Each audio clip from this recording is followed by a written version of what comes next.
यानी कि 2 call girl मेरे पास आई और मुझे किसी रेफरेंस से पता चला।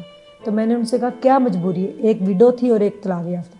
तो उन्होंने जब बताया ना कि 1500, 500, 700 में लोग हमें ले जाते हैं, तो फिर बड़ी तकलीफ़ हुई। मैंने फिर उनको 6 माह उनके घर का सब बच्चों का राशन वगैरह किराया दिया, उनको सिलाई सिखा के तो आज वो अपने घर में इज्जत से बैठ के जो है ना वो पैसे कमा रही हैं। 10 रुपये दिहाड़ी लेने वाली, पालक काटने वाली बच्चियाँ जो थीं वो आज अपने घर में बैठ के सिलाई कर रही। तो अब तक 500 औरतों को मैंने सिलाई सिखा के अपने घरों में वो बैठ के, बेवा यतीम बच्चियाँ सिलाई सीख के अपने घरों में बैठ के इज्जत की रोज़ी कमा रही हैं अल्हम्दुलिल्लाह। जब वो कहते हैं ना बाजी आज असी ना गोश्त वाले चावल पकाए सी, तो कसम से सूट सिलाई किया सी, फिर पैसे आए सी, फिर असी गोश्त वाले चावल पकाए तो मेरे बच्चों ने पेट भर के खाधे।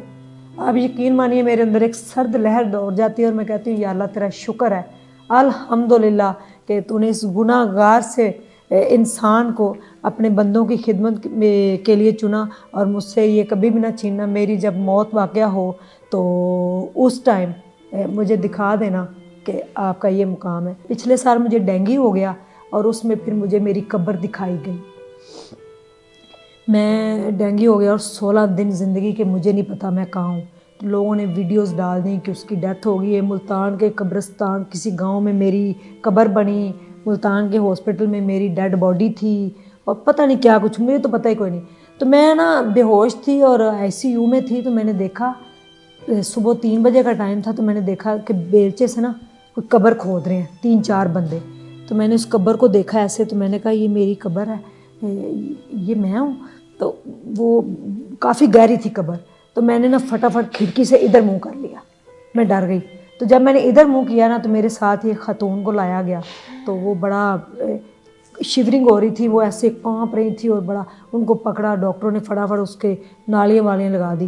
तो कुछ देर बाद देखा तो उनकी डेथ हो गई। और फिर एक और बच्ची लाएगी 13 से 14 साल की, उसकी भी डेथ मेरी आंखों में। फिर मुझे एकदम से होश आया।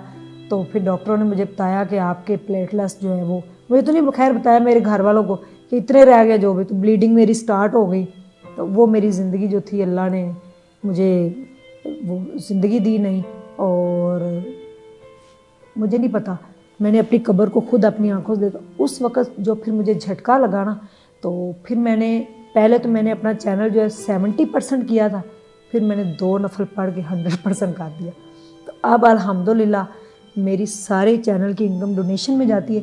Behind the camera her cheese commercial नहीं होती। कई लोगों की मेरे साथ मेडिसन है, कई बेवा औरतों का किराया है, कईयों के घर का राशन है मेरे साथ जुड़ा। अब मैं अल्लाह से इतने दुआ, या अल्लाह मैंने इतने व्यू दे दे कि अगले महीने मैं की करांगी। ये मैं अपने आप से बातें कभी कभी करती हूँ, या अल्लाह अगर ये व्यूज़ ना आए तो अगले महीने मैं फ़लाँ को क्या जवाब दूँगी। तो फिर कभी कभी कोई चीज़ भी बेचना पड़ जाती है मुझे। आज का जो मकसद था ना मेरा आपको यहाँ बुलाने का, वो आपकी कहानी पहुँचाने का नहीं था व्यूअर्स तक। वो बेसिकली यही मकसद था कि लोगों को पता चले कि आप जिनको भी रीच आउट करती हैं वो नोबल कॉज के लिए करती हैं। आप डायरेक्ट पैसों की डोनेशन नहीं मांगती, आप सिर्फ इंटरव्यू की डोनेशन मांगती हैं कि मुझे इंटरव्यू दे दो ताकि आपके आने से मेरे चैनल पे कुछ इन्फॉर्मेशन मिले और जो व्यूअरशिप मिले, उस व्यूअरशिप से जो पैसा आए वो मैं हॉस्पिटल पे डोनेट कर सकूं, सिलाई स्कूल में लड़कियों को काम सिखा सकूं और इस तरह जितनी भी ख़वातीन कुछ बनना चाहती हैं उनको मैं प्रमोट कर सकूं। अगर मेरे आने से आपके व्यूज़ जाएंगे, शो आपका अगर होता है यानी कि बूस्ट होता है, तो इसमें मुझे क्या है। मेरे बोलने से अगर किसी की ज़िंदगी बदलती है, जैसे 2 कॉल गर्ल की बदली, बाकी नाम, फेम, क्रेडिट, तमगा, इम्तियाज़, अवार्ड मुझे कुछ नहीं चाहिए। मैं सिर्फ ये चाहती हूँ कि कोई उज़्मा खुदा ना खास्ता किसी पार्क में ना बैठे, कोई उज़्मा जो है वो स्वीपर ना बने, कोई उज़्मा जो है वो उसको यूँ ना चलना पड़े, लोग उसके ऊपर से ना गुजर जाएं। वो ऐसे सीना तान के जिए और वो हर चट्टान को जो है ना उससे टकरा के अपना एक सोसाइटी के अंदर मुकाम पैदा करे। आमीन।